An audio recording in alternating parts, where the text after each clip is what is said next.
Welcome back. Andhra Pradesh విద్యార్థులకు good news. Andhra Pradesh high court విద్యార్థులకు చాలా పెద్ద గుడ్ న్యూస్ చెప్పింది. దీంతో ఆంధ్రప్రదేశ్ విద్యార్థులు ఎగ్జామ్స్ నుంచి చాలా రిలీఫ్ అయ్యారు. దీని వివరాలు మీకు ఈ వీడియోలో డీటెయిల్గా ఎక్స్ప్లెయిన్ చేస్తా. వీడియోని చివరి వరకు చూడండి. లైక్ చేయండి, షేర్ చేయండి, సబ్స్క్రైబ్ చేసుకొని ప్రక్కనే ఉన్న బెల్ ఐకాన్ని ప్రెస్ చేస్తాం, మర్చిపోవద్దు. ఆంధ్రప్రదేశ్లో 1 నుంచి అంటే క్లాస్ 1 నుంచి క్లాస్ 8 వరకు నిర్వహించేటటువంటి కామన్ క్వశ్చన్ పేపర్తో నిర్వహించేటటువంటి ఫార్మేటివ్ 1, అలాగే ఫార్మేటివ్ 2, ఫార్మేటివ్ 3 అండ్ 4తో పాటు సమ్మేటివ్ 1 అండ్ సమ్మేటివ్ 2 ఎగ్జామ్స్ని ఆంధ్రప్రదేశ్ హైకోర్టు కొట్టేసింది. ఈ విధానం అనేది 2022లో ఇంప్లిమెంట్ చేయడం జరిగింది. ఈ విధానం ప్రకారం రాష్ట్రం మొత్తం ప్రైవేట్ స్కూల్స్ కానీ గవర్నమెంట్ స్కూల్స్లో కానీ 1 to 8th క్లాస్ చదువుతున్నటువంటి విద్యార్థులకు కామన్ క్వశ్చన్ పేపర్ ఇస్తారు. సిలబస్ కూడా కామన్ ఉంటుంది. టైం టేబుల్ కూడా గవర్నమెంటే డిసైడ్ చేస్తుంది, అంటే పాఠశాల విద్యాశాఖే డిసైడ్ చేస్తుంది. ఈ విధంగా ఉండటం అనేది జరుగుతుంది. ఈ విధానాన్ని ప్రకారం మార్నింగ్ ఒక ఎగ్జామ్, ఆఫ్టర్నూన్ ఒక ఎగ్జామ్ ఈ విధంగా నిర్వహిస్తారు. అయితే 2022లో తీసుకొచ్చినటువంటి ఈ విధానం ప్రకారం కేవలం ఫార్మేటివ్ 1 అండ్ ఫార్మేటివ్ 2 ఎగ్జామ్స్ నిర్వహిస్తున్నారు. 3 and 4 అనేది నిర్వహించడం లేదు. ఆ తర్వాత సమ్మేటివ్ 1 మాత్రమే నిర్వహిస్తున్నారు. సమ్మేటివ్ 2 అనేది నిర్వహించలేకపోతున్నారు. అంతేకాకుండా ఈ ఎగ్జామ్కి సంబంధించినటువంటి క్వశ్చన్ పేపర్నే పాఠశాల విద్యాశాఖ SCERT ఆధ్వర్యంలో క్వశ్చన్ పేపర్ తయారవుతుంది.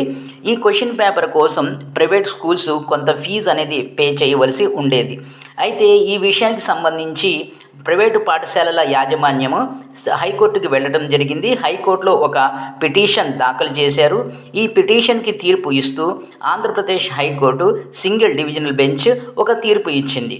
ఈ తీర్పు ప్రకారం ఈ ఎగ్జామ్స్ అనేవి చెల్లవు.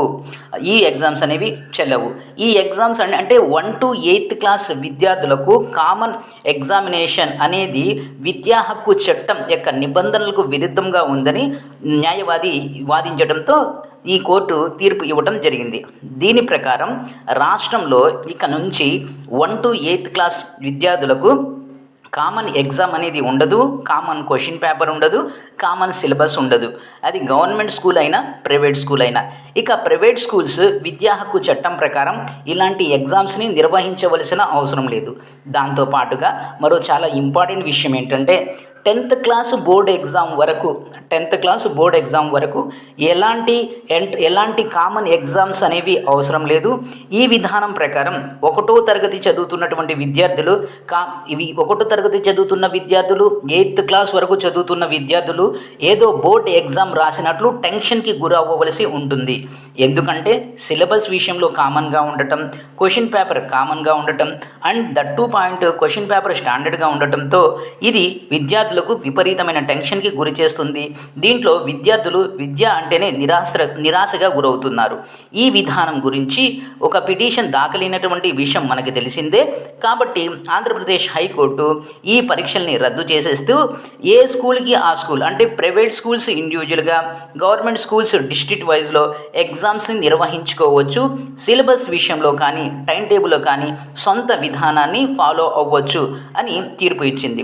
దీని ప్రకారం ఇక నుంచి 1 to 8th క్లాస్లో ఆంధ్రప్రదేశ్లో ప్రభుత్వ ప్రైవేట్ స్కూల్స్లో common syllabus, common question paper, common time table ప్రకారం ఎగ్జామ్స్ అనేవి జరగవు. ఇది ఇన్ఫర్మేషన్. ఈ వీడియోని లైక్ చేయండి, షేర్ చేయండి, సబ్స్క్రైబ్ చేసుకొని ప్రక్కనే ఉన్న బెల్ ఐకాన్ని ప్రెస్ చేస్తాం, మర్చిపోవద్దు. Thank you.